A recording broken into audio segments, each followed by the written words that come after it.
Act of Worship, your source for commentary and discussion on worship, theology, and culture. I'm your host, Dr. Jonathan Michael Jones.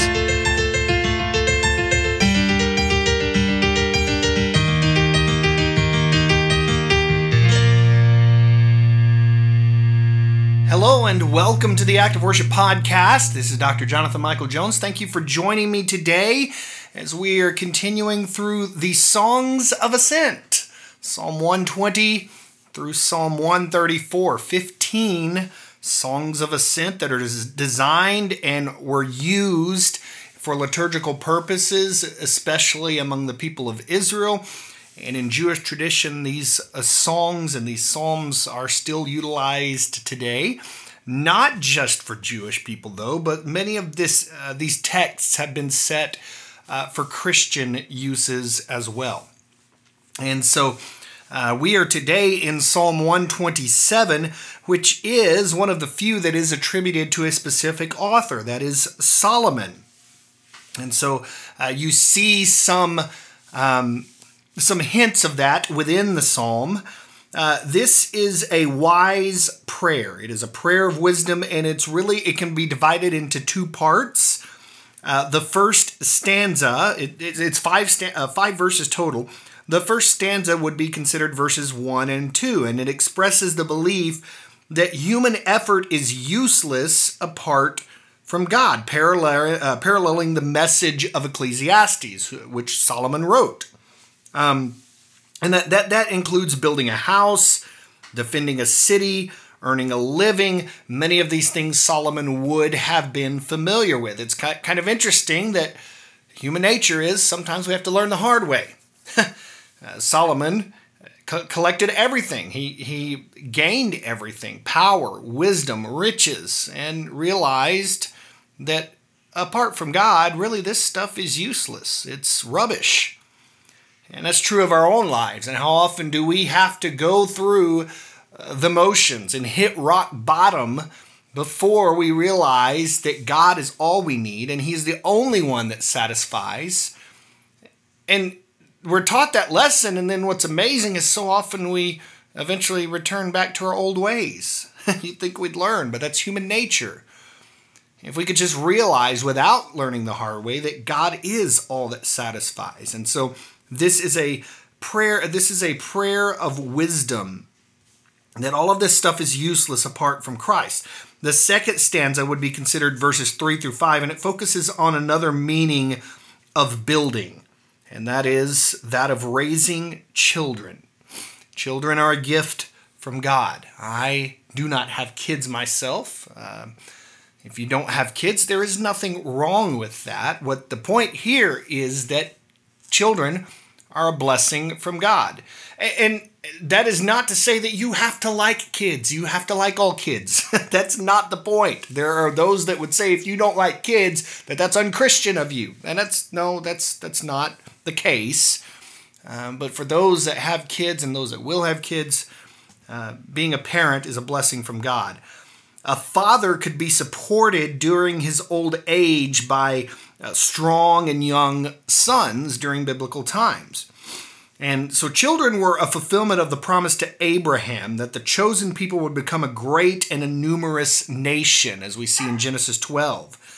But the ultimate focus of the Abrahamic promise of many descendants is on Jesus Christ.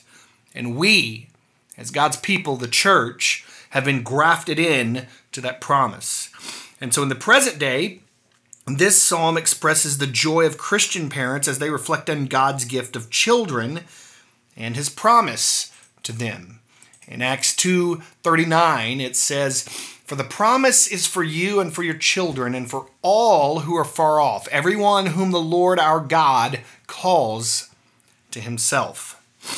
So let me read for you these 5 verses penned by Solomon and get into my very short commentary on this psalm. "Unless the Lord builds the house, those who build it labor in vain. Unless the Lord watches over the city, the watchman stays awake in vain. It is vain that you rise up early and go late to rest, eating the bread of anxious toil, for he gives to his beloved sleep. Behold, children are a heritage from the Lord, the fruit of the womb a reward. Like arrows in the hand of a warrior are the children of one's youth. Blessed is the man who fills his quiver with them. He shall not be put to shame when he speaks with his enemies in the gate. Or some translations might say, they shall not be put to shame when they speak with their enemies in the gate, making it a collective promise. So obviously this first part, as I mentioned, talks about building the house. The primary reference is to the actual building of a residence, but this is a song of ascents that was written by Solomon, and so it's natural to think specifically of the temple. And also, in the light of the second half of the psalm, the house refers to the family as well as to a physical structure. And it says in verse 1, unless the Lord watches over the city, the watchman stays awake in vain. So a city is not secured by its defenses, but by the protection of the Lord. And the psalm here would remind pilgrims traveling to Jerusalem that Jerusalem was not a place of magical protection and security, but that all depended on the Lord. Verse 3, behold, children are a heritage. Literally, when it says the fruit of the womb, a reward, literally the fruit of the womb. That is what it means. And the idea is like the fruit of a tree. When you plant something and it grows and it produces, the harvest is a blessing. It's a reward. Children, the fruit of the womb, are a reward. And the psalm concentrates on sons who had the power to provide for their father in his old age, but the second part of this verse includes all children, male and female alike. And then in verse 5, he shall not be put to shame when he speaks with his enemies in the gate. This is formal court language. Court proceedings were held in the vicinity of the city gates, a place where people might be put to shame. And this is saying that you will not be put to shame those who have a quiver of children. And again, this is not saying that you must have children, but those who do, they are a blessing from the Lord. And so this is a prayer, a psalm that praises God and reminds us that God ultimately satisfies. That no matter what we build, no matter what we do for work, it is all in vain without the Lord. Apart from Christ, it is meaningless. And so here is Psalm 127 set to music. Thank you for listening today to the Active Worship Podcast. This is Dr. Jonathan Michael Jones.